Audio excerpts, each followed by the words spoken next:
Bismillahirrahmanirrahim. Assalamualaikum warahmatullahi wabarakatuh. Selamat pagi, selamat bertemu kembali.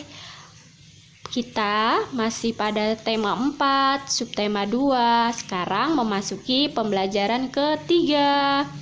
Baik, untuk lebih semangat kita baca doa terlebih dahulu.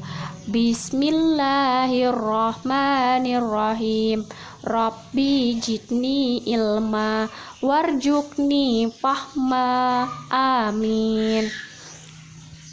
Memasuki pembelajaran ketiga. Pada tujuan pembelajaran kali ini agar kalian mampu menyebutkan pentingnya membatasi penggunaan sumber daya alam dalam kehidupan sehari-hari dengan detail.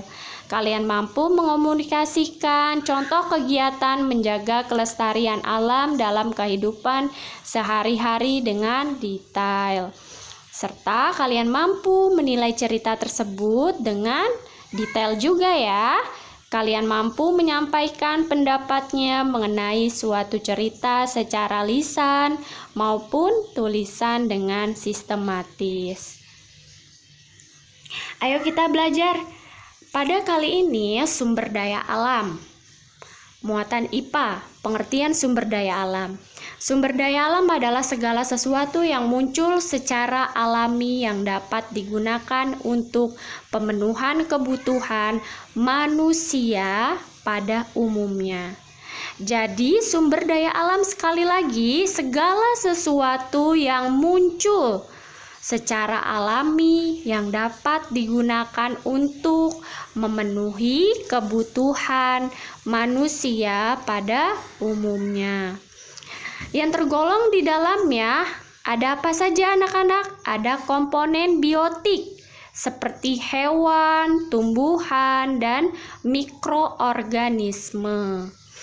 Tetapi ada juga yang abiotik. Kalian tulis di buku tulis komponen biotik tanda titik 2 termasuk hewan, tumbuhan, dan mikroorganisme. Di bawahnya kalian tulis komponen abiotik tanda titik 2 minyak bumi, gas alam, berbagai jenis logam, air, dan tanah. Penghematan sumber daya alam dalam kehidupan sehari-hari. Ada contohnya di sini. Kegiatan menghemat penggunaan sumber daya alam. Di sini ada contoh gambar menghemat air saat mencuci mobil ya anak-anak. Mencuci kendaraan. Jadi kita harus hemat air. Kalau sudah bersih mobilnya tidak perlu dibuang lagi airnya ya. Jangan sampai lama-lama. Nah, di samping kanan hemat saat menggunakan kertas. Jadi, ketika kalian menulis, kalian menyusunnya, berpikirnya, itu yang tepat agar tulisan kalian tidak salah. Jadi, tidak membuang-buang kertas. Kalian harus hemat saat menggunakan kertas apa saja. Kali ini pekerjaan yang memanfaatkan sumber daya alam diantaranya adalah yang pertama ada petani, kedua peternak, ketiga karyawan pabrik kertas, keempat nelayan, kelima pegawai perkebunan, keenam petambak, ketujuh karyawan pertambangan. Jadi pekerjaan tersebut dapat memanfaatkan sumber daya alam ya. Selanjutnya, pembahasan kali ini petani memanfaatkan sumber daya alam berupa tanah yang subur ya. Jadi pekerjaan petani itu memanfaatkan sumber daya alam berupa tanah yang subur, air untuk irigasi, dan sinar matahari. Kalau peternak pekerjaannya memanfaatkan sumber daya alam itu berupa apa, Bu? Berupa hewan-hewan ternak, rumput untuk pangan ternak ya, rumput untuk pangan sapi ya dan kambing, tanah peternakan dan air. Ketiga, karyawan pabrik kertas.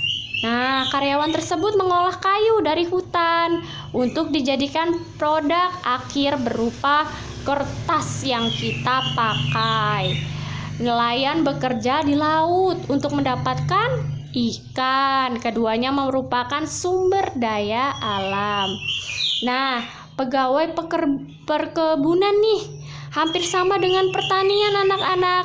Jadi mereka itu memanfaatkan tanah yang subur, air untuk irigasi, sinar matahari dan angin. Petambak memanfaatkan air dan makhluk hidup di dalamnya untuk dibudidayakan. Ketujuh, karyawan pertambangan memanfaatkan bahan galian di bumi seperti emas. Jadi kalau ada petugas atau karyawan yang bekerja di pertambangan, wah sudah pasti dia memanfaatkan sumber daya alam itu seperti emas, ia bikin emas, minyak bumi, gas bumi dan sebagainya. Ia gali ya dari bumi. Nah, pembelajaran ketiga kali ini juga ada bahasa Indonesia. Menentukan pesan moral dari suatu cerita. Bagaimana cara mengetahui pesan moral yang tersirat dalam suatu cerita?